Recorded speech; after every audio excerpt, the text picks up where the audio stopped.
నమస్కారం అండి.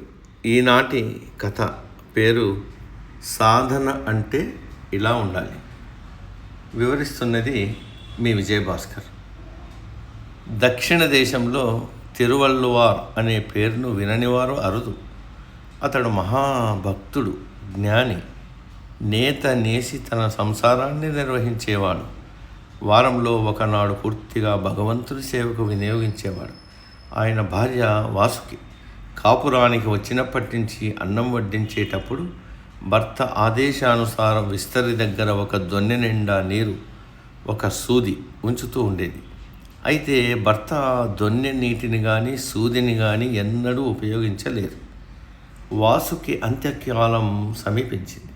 ఆ సమయంలో వాసుకి నాకొక సందేహం ఉంది, తీరుస్తారా అని అడిగింది భర్తను. సరే అన్నాడు తిరువళ్ళువార్. మీరు భోజనం చేసేటప్పుడు విస్తరి పక్కన దొన్నెలో నీరు, సూది ఉంచమనేవారు. కానీ మీరెప్పుడూ దొన్నెలో నీరు కానీ సూది కానీ ఉపయోగించడం నేను చూడలేదు. వాటిని మీ విస్తరి పక్కన పెట్టమనటంలో మీ ఉద్దేశం ఏమిటి అన్నది నా సందేహం. దీన్ని తీర్చవలసింది అని అడిగింది. తిరువళ్ళువార్ చిరునవ్వుతో ఇలా అన్నాడు. అన్నం పరబ్రహ్మ స్వరూపం. అన్నాన్ని కింద పడేయరాదు, వ్యర్థం చేయరాదు. నీవు వడ్డించేటప్పుడు పొరపాటున మెతుకు కింద పడితే దాన్ని సూదితో తీసి నీటిలో శుద్ధి చేసి ఆకులో వేసుకోవాలని నా ఉద్దేశం. నీవు ఏనాడు పొరపాటున కూడా ఒక్క మెతుకైనా కింద పడవేయలేదు. అందుకే సూదిని నీటిని ఉపయోగించే అవసరం రాలేదు అన్నాడు. వాసుకి సందేహం తీరి భర్త ఒడిలో ప్రాణం వదిలింది.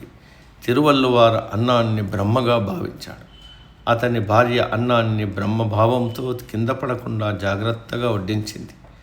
ఒకనాడు కాదు, జీవితాంతం చేసింది. ఈ యోగం ప్రతి ఒక్కరూ నిత్య జీవితంలో చేస్తే ఇంతకంటే సాధన మరొకటి లేదు.